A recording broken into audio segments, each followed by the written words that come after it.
여러분 안녕하십니까? 하나님께서 여러분의 마음속에 큰 기쁨으로 채워주시기 바랍니다. 저는 오늘 요한 1서 4장 16절로 19절까지의 말씀을 가지고 두려움의 정치란 제목으로 은혜를 나누고자 합니다. 얼마 전에 어떤 형제분 한 분이 찾아왔습니다. 그의 마음속에는 온통 두려움으로 가득 차 있었습니다. 그는 저에게 목사님, 저는 하루하루의 삶 자체가 두렵습니다. 소망도 기쁨도 평안도 없습니다. 더구나 매일 밤마다 두려움이 엄습해 오는데 도저히 견딜 수가 없습니다. 이제는 정말 어떻게 해야 할지 모르겠습니다라고 힘없이 말하는 것이었습니다. 여러분, 우리들에게 두려움이 들어오면 기쁨과 평안은 사라지고 점점 어둡고 절망적이 되어 나중에는 생명을 위축시키고 짓밟아버릴 뿐 아니라 순간순간 지탱해 나가기도 매우 힘들게 되어버리고 마는 것입니다. 이처럼 처참한 파괴를 가져다 주는 두려움은 도대체 무엇이며 어디로부터 오는 것일까요? 두려움은 마귀로부터 옵니다. 그렇기 때문에 두려움에는 고통이 따르게 되는 것입니다. 그러나 하나님께서는 우리들에게 두려워하는 마음을 주시지 않았다고 성경은 말씀하고 있습니다. 디모데후서 1장 7절에 보면 하나님이 우리에게 주신 것은 두려워하는 마음이 아니요 오직 능력과 사랑과 근신하는 마음이라고 하였습니다. 하나님께서는 성경에 무려 80번 이상이나 두려워하지 말라고 말씀하셨습니다. 이러므로 오늘은 우리들을 파괴하는 두려움이 어떤 것인지 그 정체에 대해 말씀드리므로 여러분들이 두려움에 잡히는 일이 없도록 도와드리고자 합니다. 첫째로 두려움에는 내적인 두려움이 있습니다. 인간은 타인의 눈에 띄지 않는 내적 두려움을 가진 채 이 세상을 살아갑니다. 이 내적인 두려움에는 세 가지로 나눌 수가 있는데 그 첫째가 고독입니다.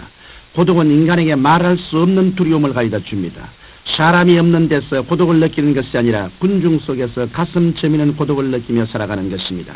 고독이야말로 인간이 느끼는 가장 큰 두려움이요 가장 무서운 질병입니다. 또한 소외도 무서운 두려움입니다. 소외된다는 것은 따돌림을 받는다는 것입니다. 오늘날 많은 사람들이 따돌림 받지 않기 위해 자신이 원치 않은 일까지도 하게 되는 것입니다. 나아가서 버림받는 것도 큰 두려움입니다. 예수님께서 가장 큰 고통을 받으신 것도 인류의 모든 죄를 지시고 하나님께 버림받았을 때였었습니다. 우리는 이 세 가지의 내적인 고통과 두려움에서 해방된 삶을 살아야 합니다. 그러면 내적인 두려움을 무엇으로 해소할 수 있을까요? 우리는 내적인 두려움을 예수 그리스도 안에서 해소할 수 있습니다. 우리가 하나님의 아들 예수 그리스도를 개인의 구주로 모셔드릴 때 하나님께서 친히 우리 속에 성령으로 오셔서 거하시게 됩니다. 이러므로 우리가 예수님을 구주로 모셔드리면 하나님의 따사로운 품에 안기는 놀라운 체험을 하게 됩니다. 예수님을 통해 하나님과 깊이 교제하게 되면 고통을 제하여 버릴 수 있는 것입니다. 나아가서 하나님의 사랑으로 소외감을 제하여 버릴 수 있습니다. 예수 그리스도를 통해 하나님의 품에 안기면 어떠한 경우라도 우리는 소외감을 느끼지 않게 됩니다. 왜냐하면 이 세상에 있는 그 무엇도 사망이나 생명이나 천사들이나 권세자들이나 현재일이나 장래일이나 높음이나 깊음이나 다른 아무 어떤 피조물이라도 하나님의 사랑에서 우리를 끊을 수 없기 때문입니다. 이 때문에 하나님의 사랑을 확신하고 있는 사람은 언제나 맑고 밝고 환하며 긍정적이고 적극적이고 창조적인 생활을 할 수 있는 것입니다. 이처럼 우리가 하나님의 사랑으로 내적인 두려움에서 해방되고 나면 우리의 마음속에는 고통이 사라지고 그 대신 믿음, 소망, 사랑, 평안, 기쁨이 넘쳐나게 되는 것입니다. 이러므로 지금 이 시간 내적인 두려움에서 해방받기를 원하는 분은 나사렛 예수 그리스도를 구주로 모셔드리고 하나님의 사랑을 받아들이십시오. 그리하면 하나님의 사랑 속에서 여러분의 두려움은 산산조각이 나고 말 것입니다. 둘째, 두려움에는 자리에 대한 두려움이 있습니다. 인간은 태어난 때부터 죽을 때까지 자리에 대한 두려움을 갖고 살아갑니다.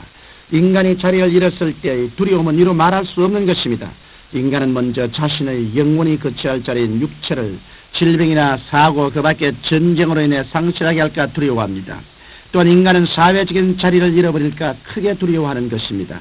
그런데 이 자리에 대한 두려움을 해소시켜 줄 분은 오직 예수 그리스도밖에 없었습니다. 우리가 예수 그리스도를 통해 하나님의 사랑을 체험하면 우리는 자리에 대한 두려움에서 해방될 수 있습니다. 혹시 여러분 가운데 육체가 병들어 영혼이 거할 자리를 잃지 않을까 걱정하는 사람이 있습니까? 그러시다면 예수님 안에 거하십시오. 예수님께서는 당신의 사역 3분의 2를 통해 사람들의 질병을 치료해 주심으로 질병으로 영혼의 자리를 잃어버리지 않을까 두려워하는 사람들에게 소망과 평안을 주신 것입니다. 이러므로 질병으로 인해 고통당하는 사람은 죄를 해결하고 예수님께 나와야 할 것입니다. 주님께서는 오늘날 또 병든 사람을 치료하여 주십니다. 질병뿐 아니라 사고나 전쟁으로 인해 우리 육체를 상실하지 않을까 하는 두려워하는 사람이 있다면 역시 예수님께 나와야 합니다. 또한 사회적인 자리도 마찬가지입니다. 우리가 하나님의 나라와 그 의를 먼저 구하며 하나님 중심으로 살고 하나님을 의지하면 하나님께서는 우리에게 이 세상을 살아갈 자리의 문제를 해결해 주시는 것입니다. 하나님께서는 이처럼 우리에게 육체의 자리의 문제도 해결해 주시고 사회적인 자리도 해결해 주십니다. 그러나 그 무엇보다도 하나님께서는 우리에게 가장 좋은 자리를 주셨습니다.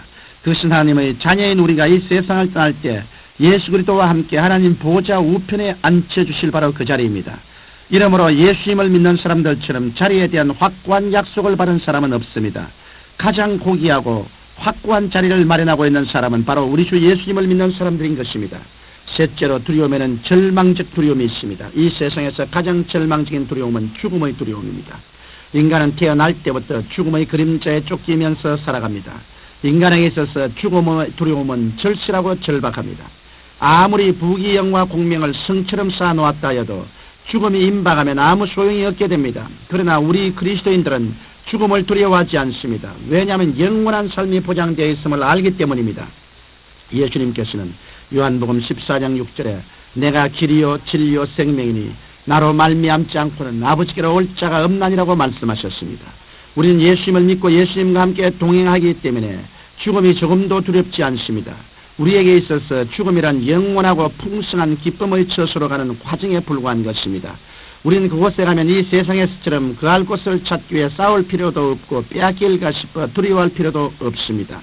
우리는 약한 몸이 강한 몸으로, 추한 몸이 영화로운 몸으로, 우리의 육신의 몸이 신령한 몸으로 변화된다는 것을 분명히 알고 있기 때문에 육체의 상실에 대한 두려움을 완전히 해소하고 기쁨으로 주를 맞을 수 있는 것입니다. 이 때문에 그리스도인인 우리는 죽음을 향해 바울처럼 담대히 외칠 수가 있습니다. 사망아 너희 이기는 것이 어디 있느냐? 사망아 너희 쏘는 것이 어디 있느냐? 청취자 여러분, 두려움에는 형별이 있습니다. 형별이란 바로 고통을 당하는 것을 의미합니다. 오늘날 사람들이 항상 크고 작은 고통 가운데 괴로워하는 이유는 끊임없이 두려움에 둘러싸여 생활하기 때문입니다. 그러나 우리가 십자가에서 모든 저주와 고통을 대속하시고 죽으셨다가 사망의 세력을 철폐하시고 부활하신 예수님을 통해 하나님의 사랑 안에 거하게 되면 우리는 모든 두려움을 내어 쫓으며 진실로 참 평안과 기쁨과 만족을 갖고 행복하게 세상을 살아갈 수 있는 것입니다. 사랑이 많으신 아버지 하나님, 완전한 사랑이 두려움을 내어 쫓는다고 하셨사오니 예수 그리스도 안에서 완전한 사랑을 체험하고 두려움에서 해방되게 하여 주옵소서. 예수님 이름으로 기도합니다. 아멘.